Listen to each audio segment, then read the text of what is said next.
Assalamualaikum warahmatullahi wabarakatuh. Pada video kali ini kita akan membahas materi terkait dengan metode sampling. Khususnya kita akan bahas metode circular systematic sampling dengan implicit stratification. Sebelum masuk ke pembahasan contoh kasus, kita lihat dulu definisi dari metode sampling ini.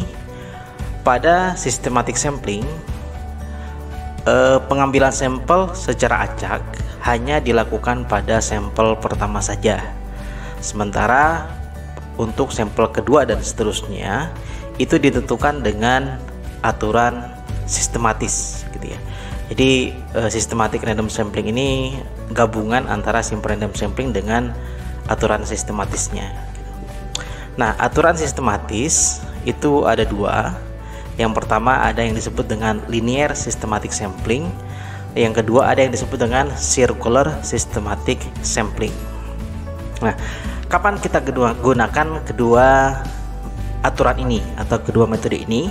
Nah, linear systematic sampling itu digunakan saat sampling intervalnya adalah bilangan bulat.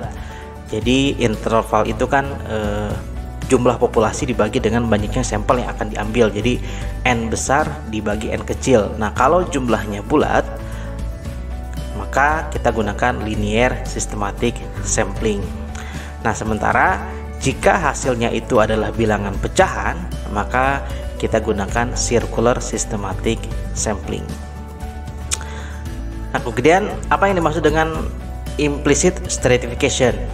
Nah, jadi maksud dari implicit stratification adalah sebelum dilakukan penarikan sampel, daftar objek penelitian diberikan nomor urut baru atau dilakukan urutan ulang sesuai dengan kelompok stratifikasi yang diinginkan. Misalkan kita ingin buat kelompok stratifikasi berdasarkan jenis kelamin.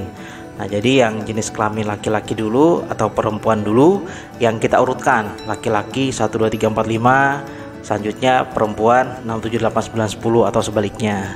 Atau stratifikasi bisa juga berdasarkan agama, bisa juga berdasarkan pendidikan dan lain sebagainya. Nah, penomoran yang baru inilah yang dijadikan dasar sebagai penarikan sampel. Nah, bagaimana langkah-langkah di dalam metode circular systematic sampling dengan implicit stratification ini? Nah, yang pertama adalah berikan nomor urut baru pada daftar objek penelitian sesuai dengan stratifikasi yang diinginkan. Nah, kalau kita ingin mengelompokkan berdasarkan jenis kelamin, berarti kelompok laki-laki dulu atau kelompok perempuan dulu yang dinomorkan. Atau kalau kita ingin mengurutkan berdasarkan agama, Islam dulu atau apa Kristen dulu, gitu ya. Jadi diberikan nomor urut yang baru. Nah, kemudian yang kedua, hitung nilai interval dengan rumus I sama dengan N besar dibagi N kecil, di mana N besar adalah jumlah populasi dan N kecil adalah jumlah sampel yang akan diambil. Kemudian langkah yang ketiga, pilih random start atau bilangan acak. Nah, bilangan acak ini bisa didapat dari tabel bilangan random atau bisa juga dengan menggunakan aplikasi atau software, atau bisa juga di Google juga ada. Nah, kemudian langkah yang keempat adalah menghitung urutan sampel terpilih. Jadi tadi di langkah pertama kita sudah membuat urutan baru dari daftar objek penelitian. Nah, nomor berapa saja yang akan terpilih sebagai sampel? Nah, digunakan rumus ini. J ditambah K dikali I. Nah, di mana J adalah random start, kemudian K itu nilainya 0, 1, 2, 3, 4 dan seterusnya sampai N kecil min 1. Jadi kalau sampel yang kita ambil 10, maka K-nya sampai 9. Kalau sampel yang kita ambil 5, maka K-nya sampai 4. Kalau sampelnya 6, berarti K-nya 5. Demikian seterusnya. Lalu K itu yang tadi dijelaskan, lalu I adalah nilai intervalnya. Nah, jika J ditambah K dikali I nilainya lebih besar dari N besar, maka urutan sampelnya tinggal dikurangkan dengan jumlah sampelnya, jumlah populasinya. Misalkan dari hasil jumlah sampel kita ada 10. Nah, dari hasil perhitungan ini nilainya adalah 15 misalkan. Nah, maka nanti 15 tinggal dikurangi dengan jumlah populasinya 10. Nah, itu kurang lebih langkah-langkahnya. Nah, selanjutnya adalah contoh kasus. Misalkan sekolah SMA Nusantara di Kabupaten X Provinsi Y ini terpilih sebagai sampel. Nah, berdasarkan inventarisasi data, terdapat 24 orang siswa kelas 12 yang berasal dari jurusan Z sebagai kelas terpilih. Nah, ini adalah data siswa yang kita dapatkan, jumlahnya sebanyak 24 orang siswa. Nah, dari 24 orang siswa ini akan dipilih sampel siswa sebanyak 15 orang. Nah, proses pemilihan sampelnya ini dengan memperhatikan 2 kriteria, yaitu adalah agama dan jenis kelamin. Nah, sekarang bagaimana prosedur pengambilan sampel dengan menggunakan metode circular systematic sampling dengan implicit stratification, di mana kita memperhatikan 2 stratifikasi, yaitu agama dan jenis kelamin. Nah, untuk langkah-langkahnya, yang pertama adalah kita harus melakukan pemberian nomor urut baru. Nah, jadi ini adalah daftar siswa yang kita dapatkan. Nah, daftar siswa ini sudah mengurut, tapi mengurutnya berdasarkan nomor induk. Nah, sedangkan yang kita harapkan adalah data mengurut berdasarkan stratifikasi tadi, agama dan jenis kelamin. Nah, penentuan stratifikasinya mana yang lebih dulu itu tergantung dari tujuan penelitian, gitulah ya. Nah, misalkan stratifikasi pertama kita lakukan berdasarkan agama. Nah, maka langkah pertama adalah kita harus melakukan identifikasi agama dari setiap siswa. Nah, jadi kita harus identifikasi ke agama dari 24 siswa ini. Misalkan Leni setelah dikonfirmasi agamanya Islam, Fajar Islam, Angga Islam, Ita Protestan, Yuni Katolik, Asti Islam, Yeni Islam, Hendi Islam, Rizal Islam, Andi Protestan, Rini Katolik, demikian seterusnya sampai siswa ke-24. Jadi ke-24-nya harus diidentifikasi gitu ya, apapun agamanya gitu ya. Jadi setiap sel siswa ini harus terisi kolom agamanya. Nah, kemudian setelah kita identifikasi agama dari masing-masing siswa, selanjutnya adalah kita kelompokkan siswa berdasarkan kelompok agamanya masing-masing. Nah, di sini kan masih terpecah-pecah gitu ya. Nah, kita kelompokkan berdasarkan kelompok agamanya. Misalkan yang Islam dengan kelompok Islam, yang Protestan dengan Protestan, Katolik dengan Katolik gitu ya. Hindu dengan Hindu, Buddha dengan Buddha. Nah, misalkan untuk kasus ini pengurutan diawali dengan yang jumlahnya paling sedikit sampai jumlahnya yang paling banyak. Nah, kalau kita lihat yang paling sedikit di sini adalah Ariel yang beragama Buddha. Jadi dia ada di urutan pertama. Kemudian terkecil selanjutnya adalah siswa yang beragama Hindu, ada 2 orang, Randy dan Sinta. Setelah itu siswa yang beragama Katolik ada 1, 2, 3, 4 siswa. Jadi kita kumpulkan menjadi satu kelompok. Kemudian setelah Katolik ada Protestan 1, 2, 3, 4, 5, 6. Ada 6 siswa. Nah, sisanya itu adalah siswa yang beragama Islam. Nah, kita sudah mengurutkan siswa berdasarkan kategori agamanya masing-masing. Ini adalah stratifikasi yang pertama. Nah, kemudian kita buat stratifikasi yang kedua. Nah, stratifikasi yang kedua adalah kita identifikasi jenis kelamin dari masing-masing siswa. Jadi misalkan di sini Ariel jenis kelaminnya adalah laki-laki, Randy laki-laki, Sinta perempuan, Yuni perempuan, Rini perempuan, Tommy laki-laki, Hendra laki-laki, Ita perempuan, Budi laki-laki, Andi laki-laki, Simon laki-laki, dan seterusnya sampai siswa ke-24. Nah, jadi kita identifikasi. Nah, setelah diidentifikasi maka kita bisa memberikan nomor urut baru. Nah, pemberian nomor urut baru itu berdasarkan di sini klasifikasi terakhir, yaitu adalah jenis kelamin. Nah, pemberian nomor urut baru itu diawali dengan jenis kelamin perempuan, misalkan untuk keseragaman gitu. Sebenarnya bisa dari laki-laki, bisa perempuan. Nah, untuk keseragaman misalkan kita mulai dari perempuan. Nah, pemberian nomor urut baru awalnya itu kan di sini 1, 2, 3, 4, 5 sampai 24. Nah, kita buat nomor urut baru berdasarkan klasifikasi ini, jenis kelamin. Nah, kita awali dari jenis kelamin perempuan. Nah, perempuan yang pertama itu kan Sinta. Nah, berarti dia nomor 1. Nah, nomor 2-nya Yuni, perempuan. Jadi yang perempuan kita habiskan dulu, baru setelah itu kita berikan nomor urut untuk laki-laki. Kemudian Rini, perempuan nomor 3, lalu Ita, perempuan nomor 4, kemudian Yanti, perempuan nomor 5, kemudian Leni, perempuan nomor 6, Asti, perempuan nomor 7, Yeni, perempuan nomor 8, Rina, perempuan nomor 9. Nah, setelah siswa perempuan kita berikan nomor urut, nah baru dilanjutkan ke jenis kelamin laki-laki. Nah, nomor urutnya setelah nomor perempuan yang terakhir. Nah, di sini kan nomor perempuan terakhir 9.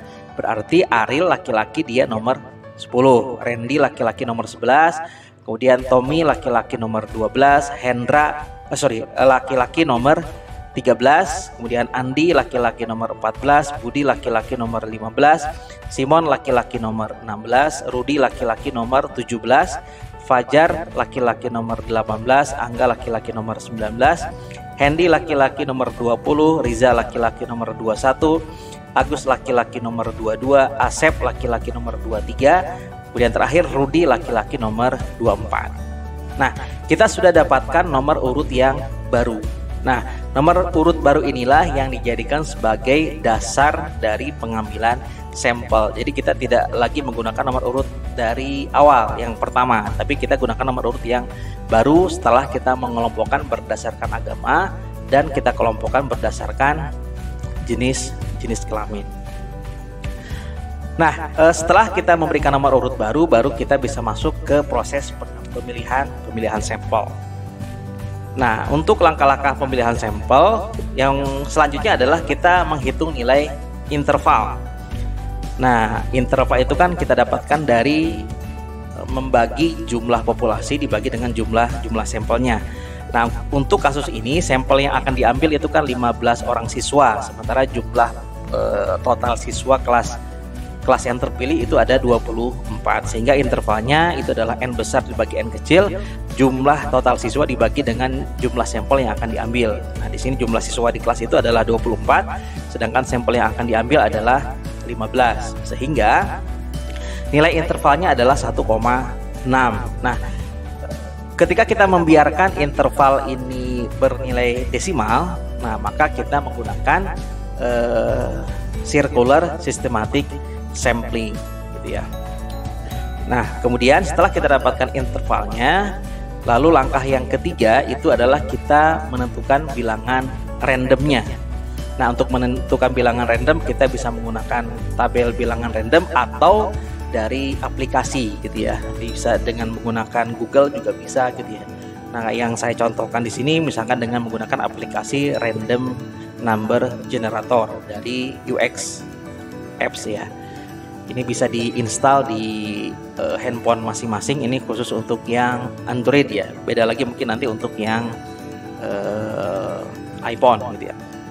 Nah, kita klik aplikasi ini, maka akan muncul tampilan awal seperti ini. Nah, ada number, ada list, ada dadu ya, dan seterusnya. Nah, maka yang kita pilih adalah yang number. Kita klik yang number, maka akan muncul tampilan seperti ini.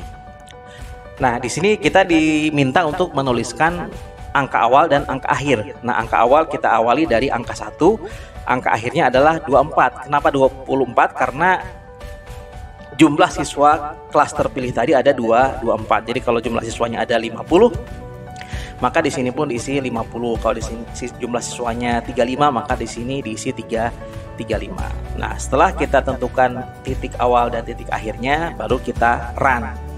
Nah, ada tombol lingkaran ini, kita klik run, maka akan muncul, maka kita akan mendapatkan bilangan random.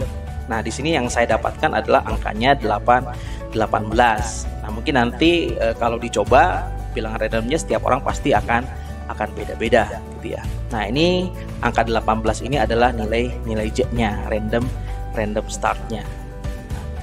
Nah, setelah kita dapatkan nilai interval dan random startnya, baru kita bisa menghitung atau menentukan urutan sampel yang terpilih. Nah, urutan sampel yang terpilihnya kalau kita menggunakan circular systematic sampling ini, rumusnya adalah J ditambah K dikali I. Jadi J itu adalah random start, K itu adalah urutan ke-nya ke berapa, kemudian I itu adalah nilai intervalnya. Nah, dari hasil yang sudah kita hitung sebelumnya, nah di sini diketahui nilai J-nya random start-nya adalah 18 yang kita dapatkan dari aplikasi tadi. Kemudian I-nya adalah intervalnya 1,6, 24 dibagi 15 tadi. Nah, kemudian K-nya itu adalah urutan sampelnya. Nah, ini dimulai dari 0, 1, 2, 3, 4 sampai 14. Nah, kenapa 14? Karena jumlah sampel yang kita ambil ada 15. Jadi K-nya 0, 1, 2, 3, 4 sampai ke 14. Jadi N-1.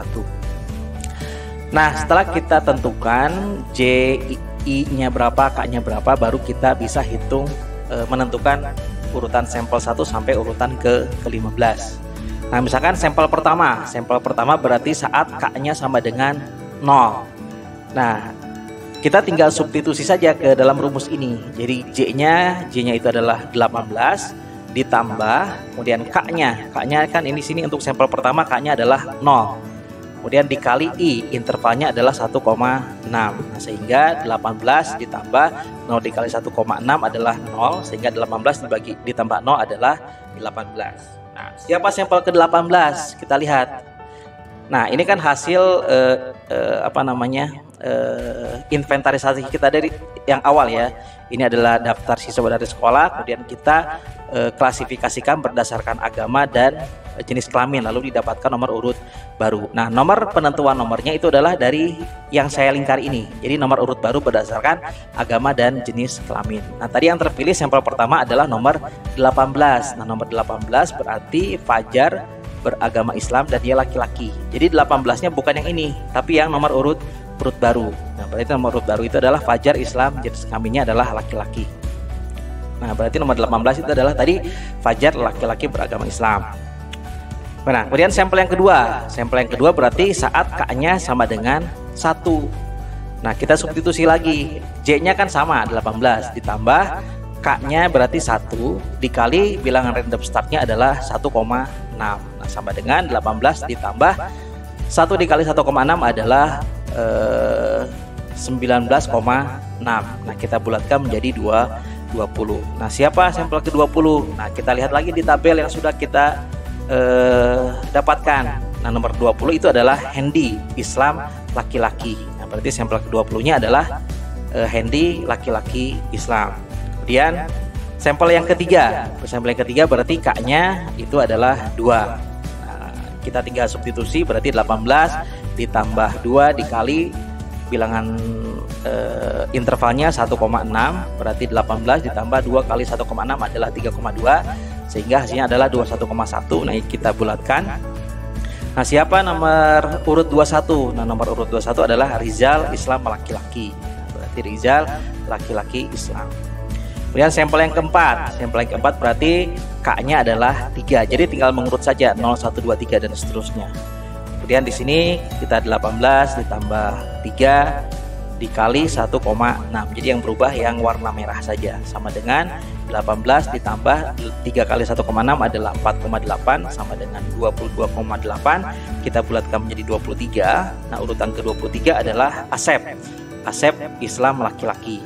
Asep Islam laki-laki. Kemudian sampel yang kelima berarti K-nya adalah 4 sama dengan 18 ditambah K-nya berarti 4 dikali 1,6 berarti 18 ditambah 6,4 sama dengan 22,4, kita bulatkan menjadi 24. Nah, ini kita peroleh nomor 24 itu adalah ini ya, Rudi Islam laki-laki. Jadi Rudi laki-laki Islam. Kemudian selanjutnya sampel yang ke-6.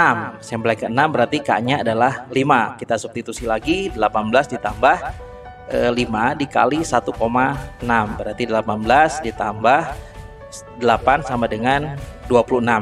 Nah, nomor urut 26 itu kan nggak ada karena sampel kita tadi kan maksimal 24 ya. Nah, berarti nomor urut 26 tuh nggak ada. Nah, karena nomor urut terbesar adalah 24, maka sampel ke-6 itu adalah nilai ini dibagi dengan jumlah maksimal siswa di kelas. Berarti 26 dikurang 24 sama dengan 2. Jadi 26 dari sini, 24 itu adalah jumlah keseluruhan siswa di kelas yang terpilih gitu ya. Jadi 26 dikurangi 24 adalah 2. Nah, siswa yang kedua itu adalah Uni Katolik perempuan ya. Jadi Uni Katolik perempuan. Kemudian sampel yang ke-6 berarti K-nya ada, sampel yang ke-7 ya. K-nya berarti 6 sama dengan 18 ditambah, berarti K-nya diganti dengan 6 dikali 1,6 sama dengan 18 ditambah 9,6, kita dapatkan 27,6. Kita bulatkan menjadi 28. Nah, 28 juga sama, nggak ada. Nah, maka 28 urut sampel urutan yang ke-6, yang ke-7 ini. Sampel yang ke-7. Nah, sampel yang ke-7 adalah 28 dikurangi 24. Nah, ini nomor urut 4. Nomor urut 4 berarti di sini adalah Ita Protestan perempuan. Nah, demikian seterusnya sampai sampel ke-15 gitu ya. Nah, jadi nanti tinggal mengganti saja yang berwarna merah ini sesuai dengan K-nya. Berarti kalau sampel ke-8 berarti K-nya 7, sampel ke-9 K-nya 8, sampel ke-10 K-nya 9 dan seterusnya. Jadi nanti ketika kita dapatkan hasil yang nilainya melebihi urutan maksimal, tinggal dikurangi saja hasil yang diperoleh dengan jumlah maksimal siswa di kelas. Nah, nanti tinggal dilanjutkan hitungannya sampai urutan ke-15. Nah, maka kita dapatkan siswa sampel terpilih sebanyak 15 siswa. Jadi Fajar laki-laki Islam, Hendi laki-laki Islam, Rizal laki-laki Islam, Asep laki-laki Islam, Rudi laki-laki Islam, Yuni perempuan Katolik, Ita perempuan Protestan, Yanti perempuan Protestan, Asti perempuan Islam, Yeni perempuan Islam, Ariel perempuan Buddha, Tommy laki-laki Katolik, Hendra laki-laki Katolik, Budi laki-laki Protestan, Simon laki-laki Protestan. Nah, jadi dengan stratifikasi tadi kita mengharapkan sampel yang terpilih itu proporsional berdasarkan agama dan jenis kelamin gitu ya. Jadi kalau kita lihat jumlah populasi siswa yang beragama Islam itu ada 11, Protestan 6, Katolik 4, Hindu 2, Buddha 1. Nah, kemudian kalau kita lihat sampel yang terpilih, di sini kan mayoritas Islam. Kemudian yang kedua Protestan 4, Katolik 3, Hindu ini tidak ada yang terpilih, Buddhanya 1. Jadi secara agama kalau kita lihat hampir proporsional ya. Jadi yang besar dapatnya besar, yang kecil dapatnya kecil. Nah, begitu juga dengan jenis kelamin. Di sini kalau kita lihat laki-laki lebih banyak daripada perempuan. Nah, sehingga sampel yang terambil pun laki-laki lebih banyak daripada sampel perempuan. Nah, demikian pembahasan materi terkait dengan metode sampling, di mana bagaimana prosedur mendapatkan sampel dengan metode circular systematic sampling dengan implicit stratification, di mana kita menggunakan dua kriteria dari contoh ini. Kriterianya adalah agama dan jenis kelamin. Nah, mudah-mudahan yang disampaikan bermanfaat. Kurang lebihnya mohon maaf. Kita akhiri. Assalamualaikum warahmatullahi wabarakatuh.